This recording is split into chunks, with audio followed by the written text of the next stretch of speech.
Hey, Seattle hockey fans, it's a game day, and we have a special squad cast as the first overall draft pick and our fourth overall draft pick are going head to head as the Canadiens roll into CPA to take on our Seattle Kraken. Do we think both will play?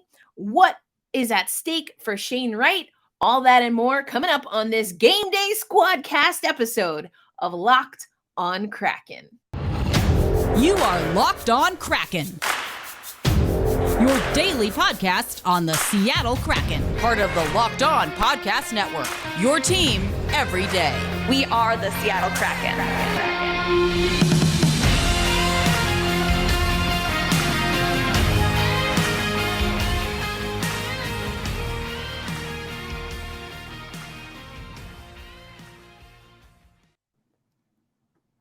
Happy Tuesday, happy game day, Seattle hockey fans. Thanks as always for making Locked on Kraken your first listen of the day. I am your host, Erica L. Ayala, and we are going to chat with Scott and Laura from the Locked on Canadiens podcast.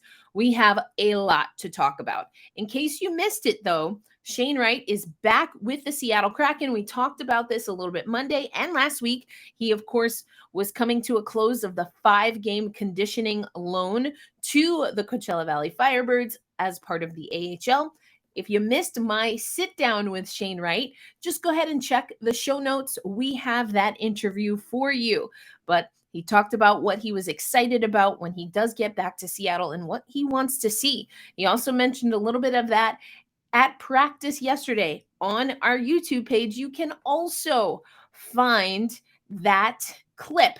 And I know some people have asked for a little bit of bonus content. Now, you find most of our bonus content on the YouTube page, but because I love all of our listeners in whatever form, I am also going to drop the Shane Wright interview in the audio format. You'll have that before tonight's game against the Canadiens. But without further ado, let's go to a squad cast where your hosts of Locked on Canadiens, the oldest team in the NHL, are preparing to talk about their square off with our team, the youngest team in the NHL, the Seattle Kraken.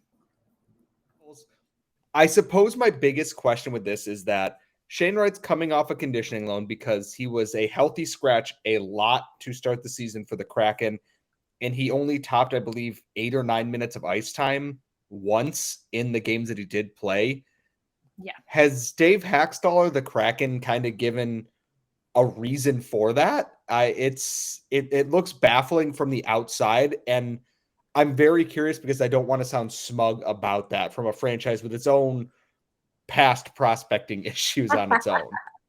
Yeah, it's definitely a question. And I think, honestly, in the last really week or so, we've started to hear a little bit more.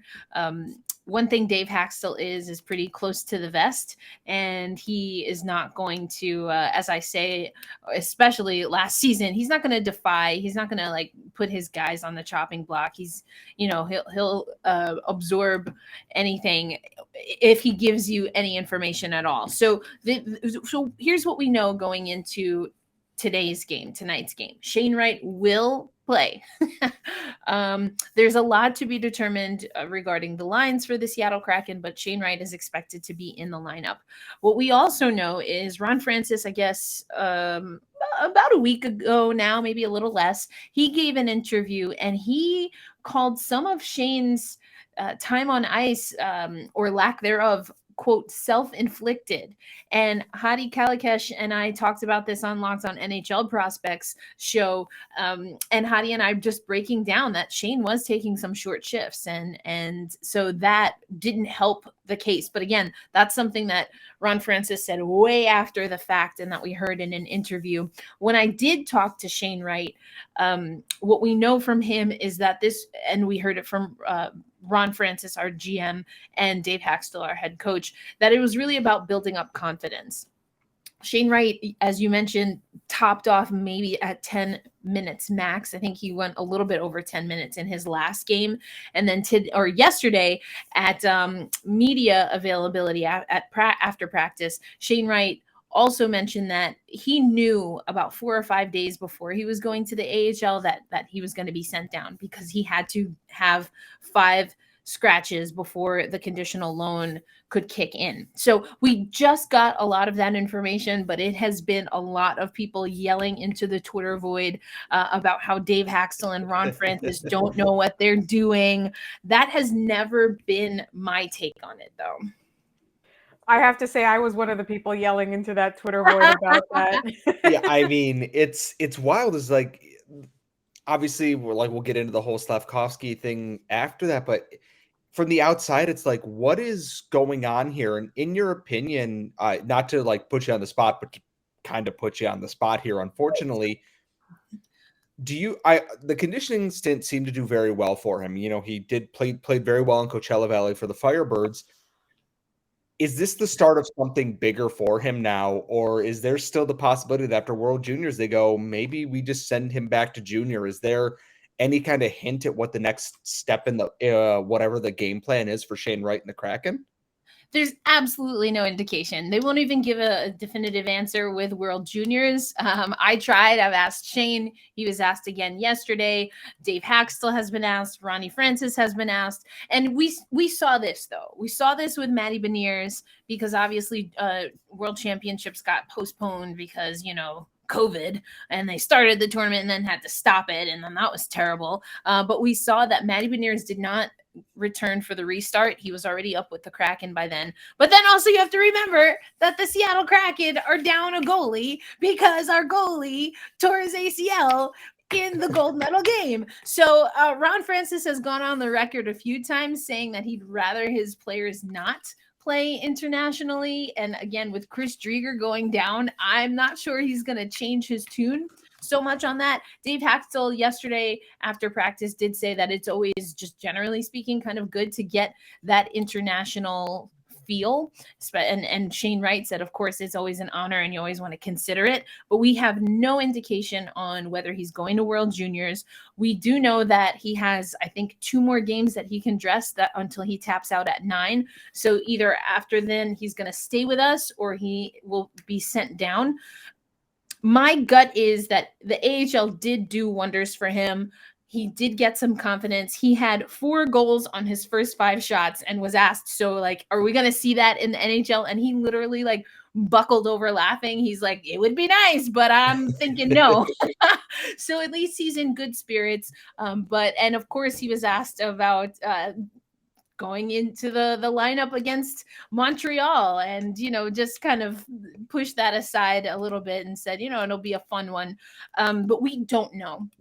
My read on it, I was actually wondering if he was going to get into the lineup for this game tonight at all, just because of some of the storylines and because it seemed to be like a confidence. And again, self-inflicted reasons why he wasn't getting a lot of time. But I think the 4 goals in 5 shots in the AHL, we did see how he has a fantastic quick release. He does have a high IQ. Again, Hadi Kalakech and I talked about it. We've squad casted a few times now and talking about Shane Wright. He reads things very well. I thought it was interesting. Hadi and I also talked that Shane Wright, he was able to move at lightning speed in the AHL, but he was very calculated in his time in the NHL. So does that speak somewhat to the confidence? Sure.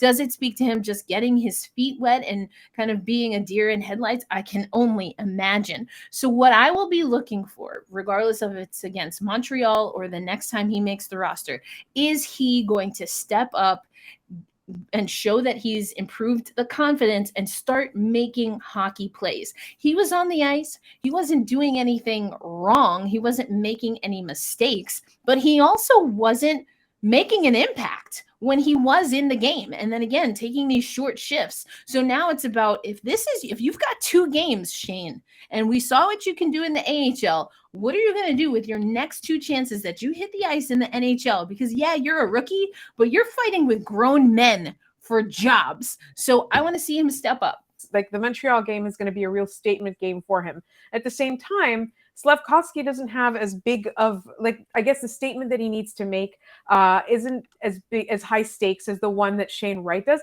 but there's still a lot to be said for this particular matchup in the lineup, him being in the lineup in this particular matchup for him. So we're going to talk about that in just one moment. But first, this show is brought to you by Simply Safe. At Locked On Canadiens, we believe that home should be where you and your family feel safest, especially over the holidays. This season, give yourself and your family the gift of peace and protection with the #1 rated home security system, Simply Safe. And right now, Simply Safe is offering Locked On Canadiens and Locked On Kraken listeners 40% off of a new security system. But do not put this off. Simply Safe was named the best home security system of 2022 by US News & World Report a third year in a row. And remember that in an emergency, 24/7 professional monitoring agents use Fast Protect technology exclusively from Simply Safe to capture critical evidence, verify the threat is real, so you can get your higher priority police response. Do not miss your chance to save big on our favorite security system. Get 40% off any new system at simplysafe.com/lockedonnhl today. That's simplysafe.com/lockedonnhl. There's no safe like Simply Safe. All right, it's time to talk about Slavkovsky. We've had some lineup and time of ice issues of our own. To be fair, we have the conversation that's going on in Montreal. It's really interesting, because Shane Wright was actually sent down. The conversation that's been going on in Montreal is if they're not going to play Slavkovsky on more minutes on a higher line, like he was playing on the fourth line, right? If they're not going to give him middle six or top 6 minutes, why not send him to the AHL to dominate? And the Canadiens thus far have not been willing to do that. They've said, you talked a lot about what Ron Francis and Dave Haxtell said. The Montreal Canadiens have said that they want to take their time with Slavkovsky. They want to focus on the kind of player that he can be in the long run, not necessarily the kind of impact he's going to make today. So there's a little bit of, it's a reverse situation in this case because they're both kind of not being played a lot. They're not seeing a lot of ice. Like, fans are yelling into the Twitter void on both sides, but the Canadiens are being transparent with their philosophy. I think the problem is that a lot of us just don't agree. Right, Scott? Yeah, and the thing is that, yeah, he should be sent down, but at the same time, Mike Hoffman is injured. Brendan Gallagher is injured. They don't have bodies to replace him in the lineup right now because I don't know if it's a cap space thing or if they want to just let the AHL team cook the way that they are, which is its own entire mess that I will not get into on this show. But at the same time, they put him in the top 6 and his entire game is based off of swagger and confidence. And you can see him when he's handling the puck and making plays.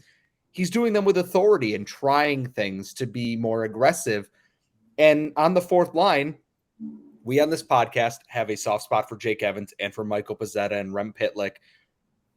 They are not guys who are going to play up to the skill level that Juraj Slavkovsky is capable of.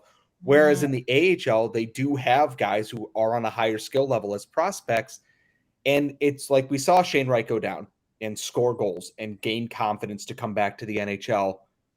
No one's saying it needs to be a permanent thing this year, but at the same time, as Laura said, Habs fans, myself included, are yelling into the Twitterverse and into the void that maybe following that path, even if it's not a conditioning stint, but like, hey, if you're not going to go to World Juniors, we're going to send you down for a couple of games, play 2 weeks with the Rocket, and then you're going to be back and we're going to, put you in here, especially with the trade deadline now 2.5, 3 months away at this point, whenever that might be. Bodies are going to leave the Canadiens, and Slavkovsky is going to be expected at that point to pick up some of that slack, I think. So it is very interesting to hear that he's got some of that confidence and he played with a speed and a pace because that's what Canadiens fans want to see from a kid who's built like a thoroughbred horse, quite literally. He's gigantic. I mean, he's got great size. He's got all of the confidence. And I mean, that really started to swell and bubble over leading up to the draft. And arguably, I mean, if you ask some people, it might have been why we saw things go the way that they did. But it's like, he's got 7 points in 19 games, comparative to what Shane Wright has. I mean, that's a lot more of a sample size. But I think there's also there's definitely things that are similar, but there's also things that are different. And I was taking a look at the lines that rolled out at practice yesterday, because for us, the Seattle Kraken, I thought, did not start great out of the gate. I was like, oh, here we go. We fixed things in preseason, and then we started the regular season just like we played all of last year, and I was having fits.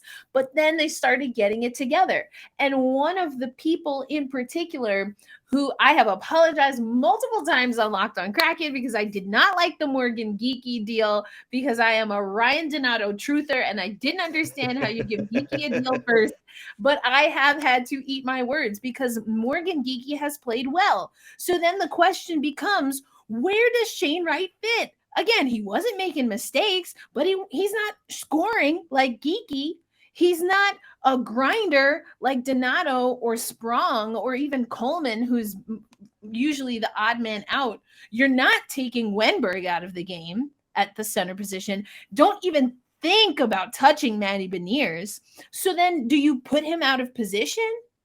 Do you take someone out just to get him minutes while the Seattle Kraken are starting to figure things out? So that is where I saw it for Shane Wright. So I hear what you're saying about Slavkovsky, where it's about who do we pair him with so that he's leveling up his game.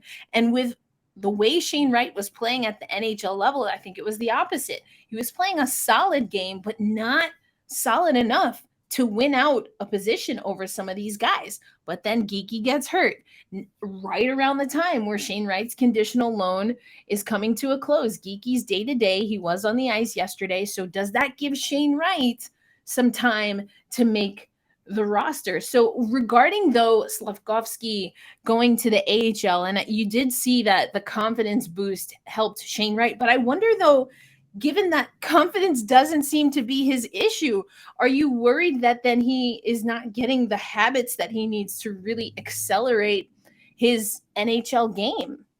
I think he's just not playing enough to get the experience that he needs. Because, and you were at the Olympics. You covered you covered the women's tournament, but you saw a lot of these men's games as well, right?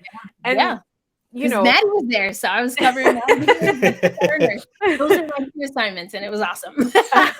What's really fun is that Scott loves Matty Beniers, so I think our third segment we're going to spend a little bit of time on him. But no, I think that's the thing, is that he because of the way his development has gone, right? He left home at a young age to play against men. He was playing in a men's league. People keep repeating that, right? But the NHL is a whole different ballgame, and I think just in general, so is the AHL, and the AHL is a bit tougher physically, I think, than what he's used to elsewhere, right? So for me, I just wanted him to play more minutes so that he can develop habits, as you mentioned, habits. Like, I just want him to play more. And again, there's a lot of disagreement on this because, and some listeners have rightly pointed out, right, that, what kind of a message does that send to this kid who's done everything he can, and instead of giving him more time in the NHL lineup, what they're doing is sending him down.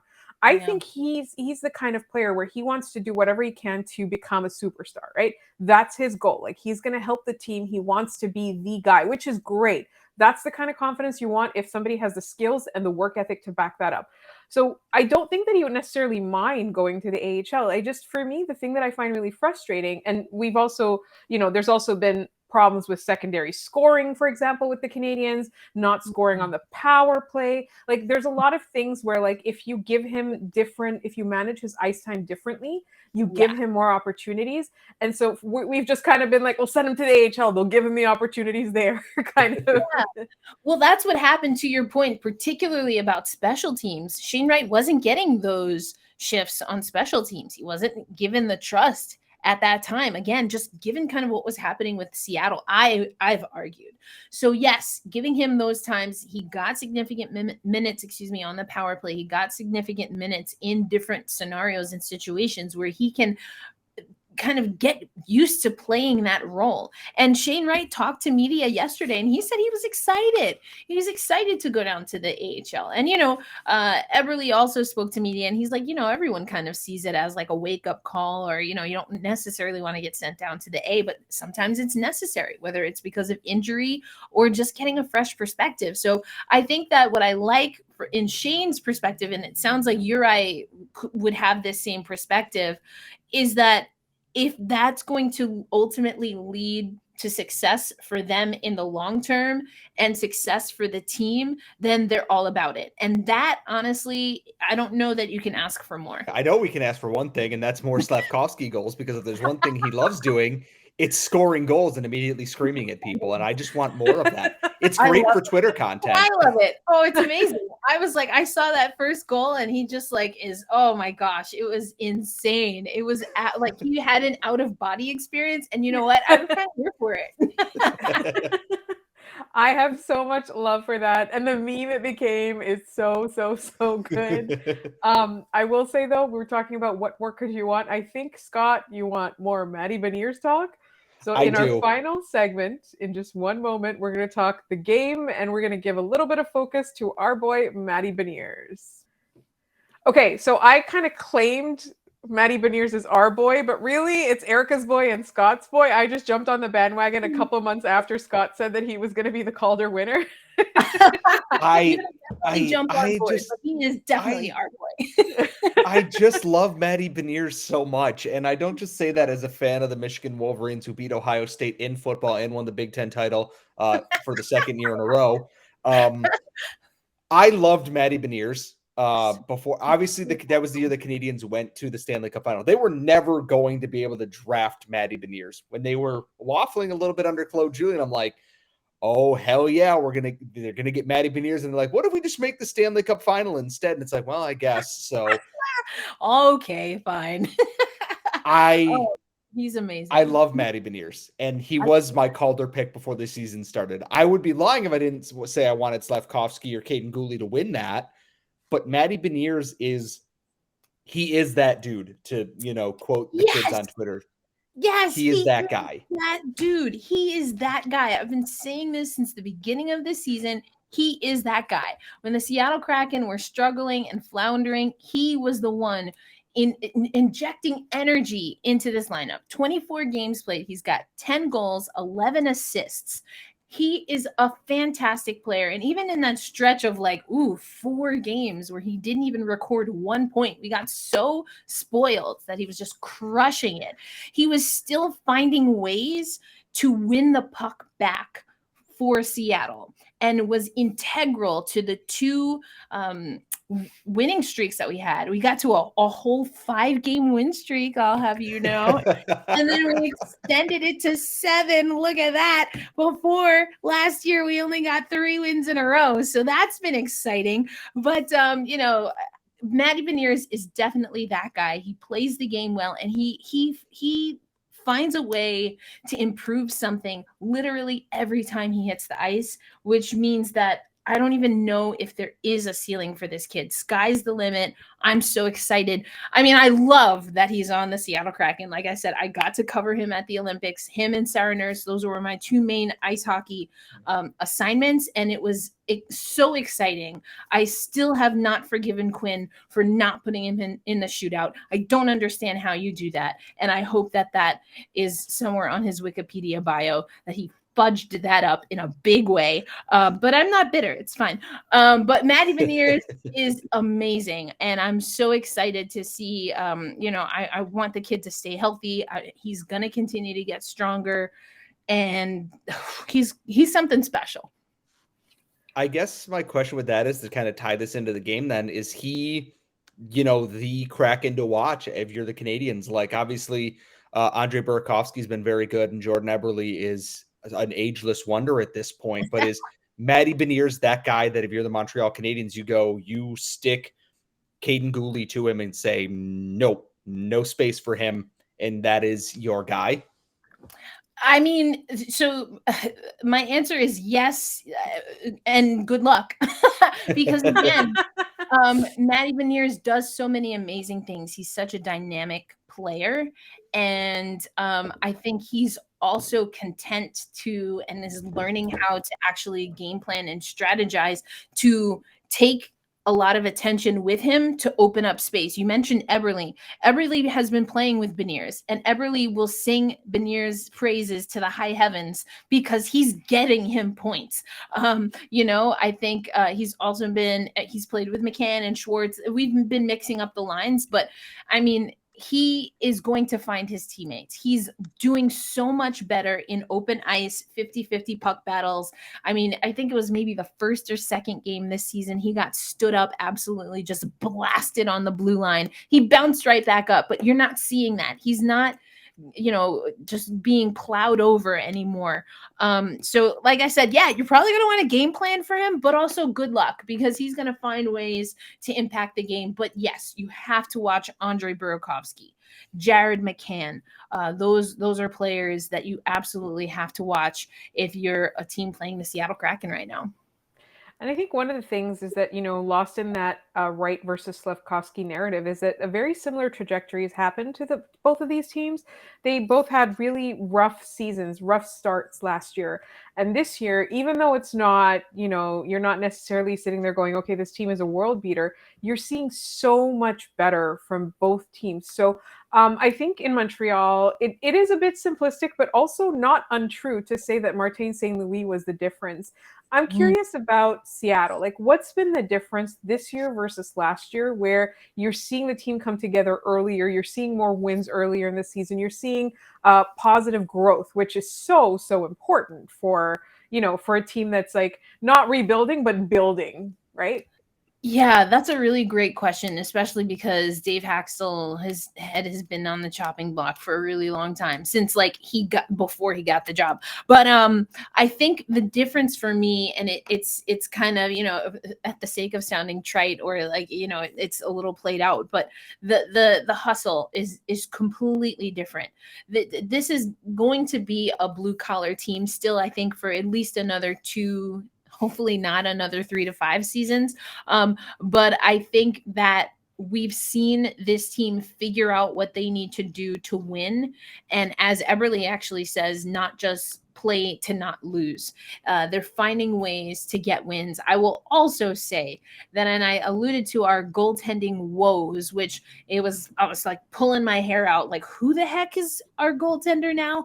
Martin Jones has gotten us more wins than we likely deserved early in the season. I'm very curious to see what Dave Haxtell decides. For my money, I would put Martin Jones back in net.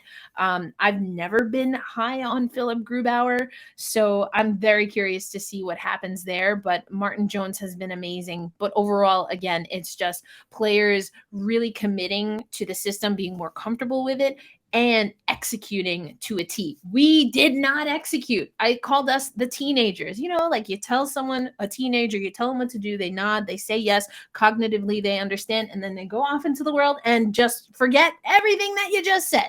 That was the Seattle Kraken in the inaugural season and early on this year, but they're starting to process things and take it and make it their own.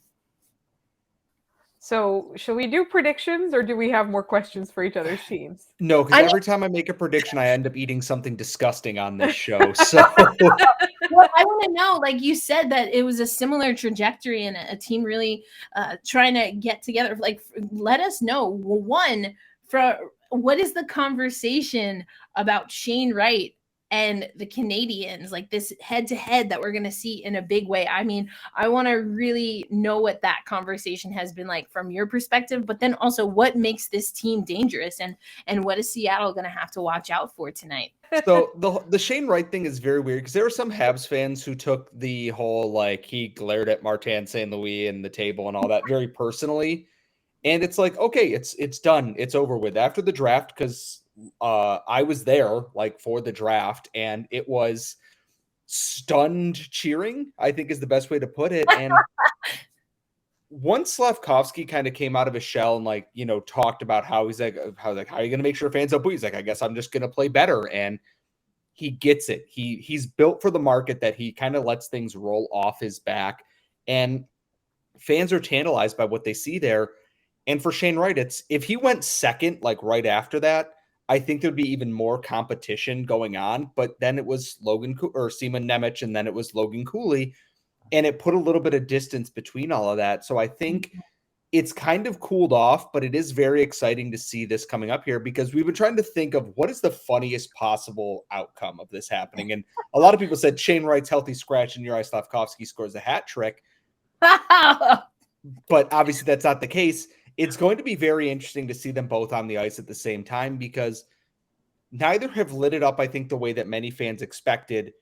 But you can see the promise forward there. And I think for a lot of Montreal fans, the rational ones, they kind of go, okay, this was not a personal attack. This is a personal business decision, not a personal attack on Shane Wright. They needed a winger who has all of these potential talents and weighs 240 pounds and is 6'5" as a child.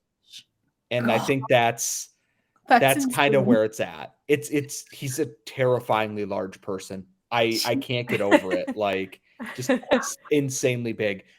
It's exciting because I can't remember. The Canadiens are not often in the lottery competition of things. So it is very exciting to see presumed first for the longest time. And then the actual first going head to head in this game here, especially because oldest team in the league, newest team in the league. There's a lot of fun that goes in with that. So yeah. And Dave Haxtell's like, hey, have fun with your storylines, but we're not focused on that. But it is fun. It is fun.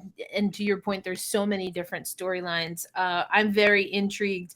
I mean, Locked On Kraken fans, just cover your ears for 2.5 seconds. My gut tells me Shane don't want none of that smoke. He don't want no parts of that Slavkovsky.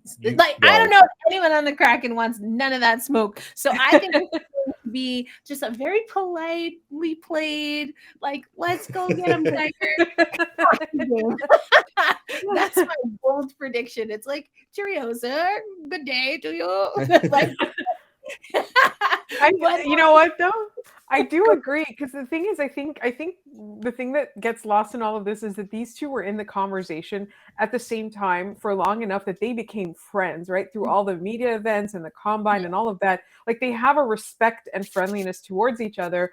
And I think, from the Shane Wright perspective, everybody's going to want him to, exactly. He doesn't want any of that smoke, but people are going to want him to do that. So I think it's going to be really funny. I think the funniest outcome would have been obviously if they both get held out of the lineup. But now that we think we're pretty clear that they're both going to be playing, I think, first of all, I don't want the coaches to do the thing where they never play them on the ice at the same time. That's not going to be fun. Let the kids play. Exactly. But I think it's going to be really fun to see just kind of how you don't want to compare the two to each other because they're very different players, but just how they handle themselves on the ice, that maturity that, a couple of nights ago, Nick Suzuki, perennial, young, but, old soul guy, lost his cool in a game against Edmonton and flung the puck across the ice and everybody was laughing about it. But people were like, you can't be the captain and do that.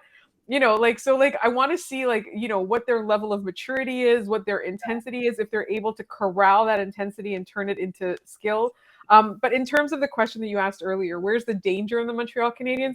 Well, I got to tell you, they're struggling with secondary scoring. Yes, 22. They're struggling with secondary scoring.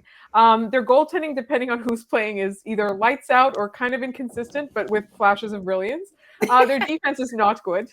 They don't know where to put who. And so it's really going to be the Nick Suzuki, Kirby Dach, and Cole Caulfield line that if you give them an opportunity, they will burn you. So you got to be careful not to give them any opportunities. But, their power play isn't great. Their penalty killing isn't bad. Their goaltending isn't bad, but their power play is reportedly not the worst in the league. But if you watch it, you would find that very hard to believe. 29th overall. We right now are 8th on the power play, which I'm like, where? But I guess recency bias maybe. But penalty kill, not great for the Seattle Kraken. It was abysmal against the Florida Panthers. I mean, a lot of what you said, I was like, are you sure you're talking about the Kraken or about, I don't know. I think it's going to be intriguing to see, we've had some wild and crazy, we were part of a 17 goal game against the LA Kings. So we can get up there in scoring. Now, can we stop as many from going in is the question. As far as predictions, I do have fun doing a score prediction, and I've oftentimes been right with the score, but wrong with who scores the amount of goals. So we'll see if that holds true today. I'm feeling like a 4-2, 4-3 game, and I don't always pick the Kraken. I don't know if that makes Kraken fans mad, but I don't care. I don't always pick the Kraken, but I'm going to go 4-2 Seattle. Climate Pledge Arena, I think we need to show that we can win at home. We've struggled a little bit with that. I do think that the fans are going to be rowdy for this game. I don't know that they'll boo Uri or anything. They'll certainly get excited anytime Shane bats an eye. So I think that will be exciting. So I'm going to go 4-2. That is actually kind of where I was thinking. This game is going, because I know the Kraken have played a lot of like, hey, what if we score 17 goals in this game? And just, like it's normal. I think we could see like 4-2, 5-3. I think this is because the Habs are playing the day we were recording this in Vancouver at 10:30 for some godforsaken reason. Jake Allen will be starting against there. So I'm very curious to see what they do because David Savard's out injured. They're still missing other forwards. Are they going to have the legs for 2 West Coast games here? It might be sloppy, but sloppy doesn't always mean bad. It can mean fun, high-scoring games. So I think we could see the Habs sneak one out here, but I wouldn't be surprised if the Kraken just come out and use, that Beniers, Eberle, Burakovsky, trio of players, Jared McCann there to kind of just put the Habs down early and then just kind of coast to the finish. Yeah. I think Semyon Montembeault is going to be. I'm assuming he's playing if Jake Allen's the Kraken. Montembeault is tonight. All right. So then, you know what? 6-3 Kraken. Jake Allen better not be listening to this. No, he's struggling a lot. Erica, he's got a newborn at home. It's totally understandable, and he's being played a lot. So I totally get it. All the goalies with that kind of sleep schedule being messed up. I think for me, it's going to be you're talking about the penalty kill not being great. We're talking about the power play not being great. So it's going to be really interesting to see what is going to happen when an extremely stoppable force meets an extremely movable object. That's going to be fun to look out for. Stay out of the box. Don't take silly penalties. Carson Soucy's giving me fits here, man. He keeps fudging up. At least he knows. He's like, yeah, I probably shouldn't have done that. And I'm like, yeah, you should. You shouldn't. Don't do it. And I think it'll be a fun one either way. Yes, I'm very excited for this game, but it's about time we wrap up. All right. So thank you so much for this Squadcast. It was amazing. We have a game tonight, but Lauren, Scott, let the folks know over on all of our listeners and viewers, let them know where they can find you and, of course, the Locked On Canadiens podcast. Scott, will you do the honors? Of course, you can find us on Twitter at @LO_Canadiens, on YouTube, obviously at Locked On Canadiens. You can follow Laura at The Active Stick. You can follow me at Scott Matla on Twitter. I promise when I make GIFs, I don't hate your team personally. I am just quite literally making a GIF of what is happening. Please don't yell at me. That's all I ask. We're all about good gifts. We get on with the gifts. So I think it'll be fun. Looking forward to it. I hope you enjoyed this special Squadcast of Locked On Kraken. You already know what we do. We hold fast. We stay true. We are kind to ourselves and to each other. And tonight, we scream loud and proud, whether we're at CPA or watching along. Let's go Kraken. I'll see you tomorrow. And hopefully, we'll be talking about a fantastic Shane Wright performance. And of course, a Seattle Kraken win. Play Lithium. Peace.